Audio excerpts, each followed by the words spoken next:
The great hall breathes smoke from tallow lamps and hot bread, voices rising in a murmur that tastes of hunger and doom.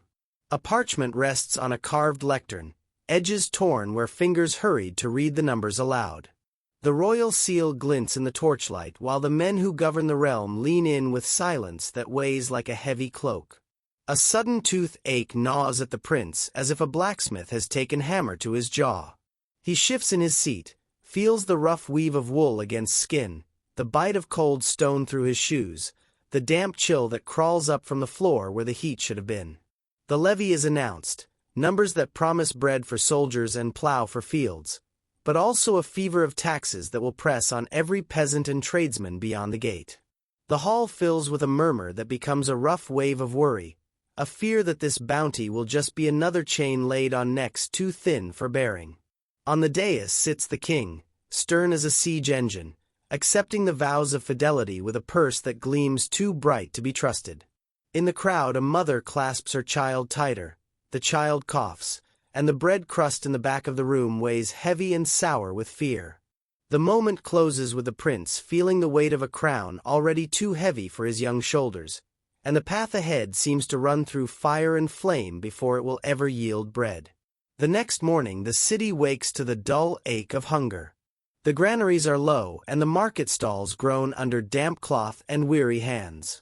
A boy with ash on his cheeks counts coins that barely ring true, and a baker admits there is little flour, more rye than last year, and the rye tastes like grit when it reaches the throat.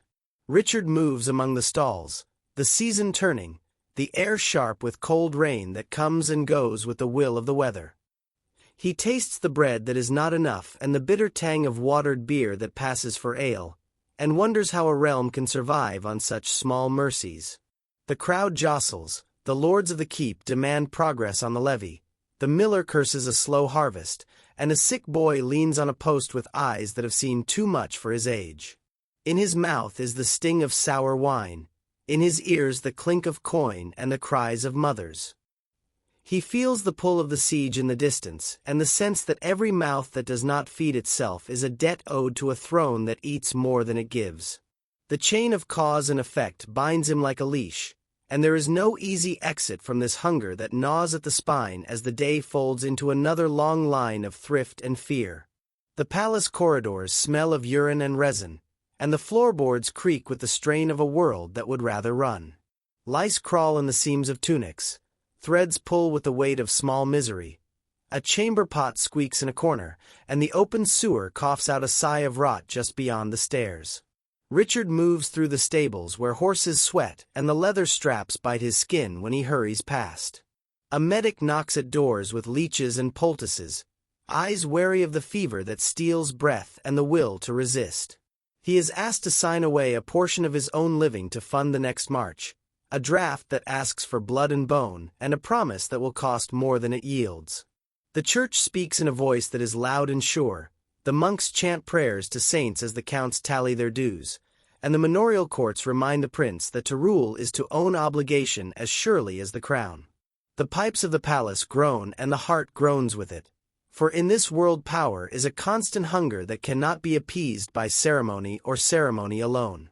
The night brings a damp hush, a cold seep through the seams, and the memory of a small boy who once slept on a straw pallet with bread in his pocket, and a future that seems further away than the horizon that glints on a sword edge. The negotiators gather again in the long room where a window is a pale eye watching over the ledger. The issue is not only bread and coin but the weight of duty to a realm that needs soldiers, clerks, and townsfolk to keep faith with a crown.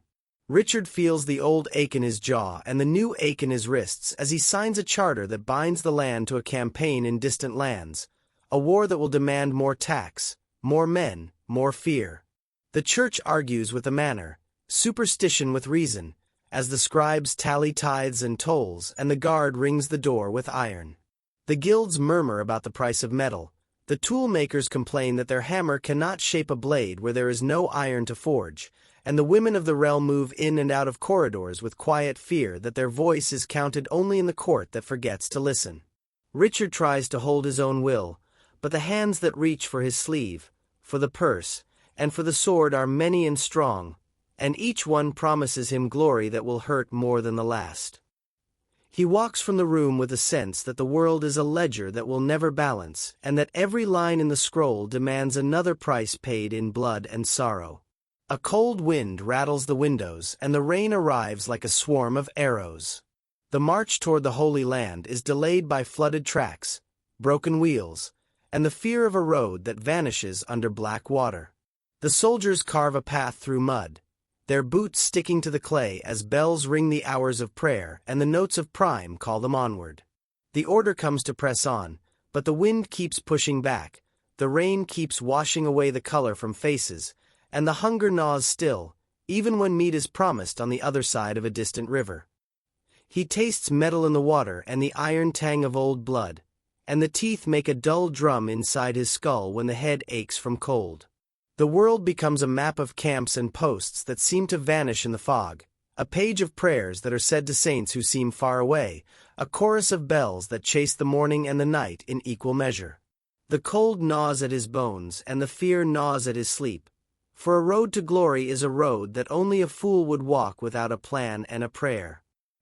He cannot tell which fear will win, fear of failure or fear of becoming the sort of king who loses his own people to the mud of a road that will not end. In the towns near the border, Richard discovers that power is not only worn but traded, bartered for by guild masters and merchant princes who can seal a supply line with a nod and an iron seal. The smiths say the iron is scarce, the nails that hold things together cost more than the weight of the thing they fasten, and the apprentice who learns to bend metal cannot stay because the wages are too low and the guilds must squeeze every grist of coin from the king's heavy purse. He tries to hire scribes and masons, but the roads are clogged with beggars and the faithful, and every craftsman is afraid to break the pattern that keeps the city spared from famine. The smell of ash and soot and burning fat drifts from the forges, the rasp of a file on steel, the sting of smoke in the throat, and the dull ache of a hand that works too long. When the army moves again, the kits are missing a hinge here, a buckle there, a nail there, a blade there, and the sense that a king must borrow the strength of strangers to keep his own marching feet from sinking into mud. The royal exchequer fills and empties with a tremor that never quite calms, and Richard learns that his authority ends where scarcity begins, and a good plan is nothing without the tools to make it real. The final choice comes at last as a door opens to the courtyard where banners hang like weather on a line, and a messenger waits with two sealed choices. Option 1 is the long road to the Holy Land, the voyage that forged a crown through blood and oath, the path that will cost the faces of soldiers and the lives of farmers left to guard the fields behind. Option 2 is to stay and fight a different war here at home, to secure a kingdom by not losing the men who still hunger for bread, to speak softly to a crowd that would rather hear the harp of victory than the clamor of taxes. Both roads are run with traps of fear and misread loyalties. Both roads end in loss and nothing not paid in coin or bone. He reads the lines on the parchment and knows that either way the realm will pay the price. The choice is not glory but consequences that will sting like bitter bread. He steps out into the courtyard where the rain is a thin veil on the banners, and his heart weighs heavy with the knowledge that to be born a king is to bear a burden that does not end with a triumph, but with a perpetual ache that keeps the teeth chattering in the mouth long after the drums have faded. The final bell tolls in the distance, and the world remains a ledger with a closing page that reads a bitter joke, a small cracked bowl, and a bell of prime somewhere far away.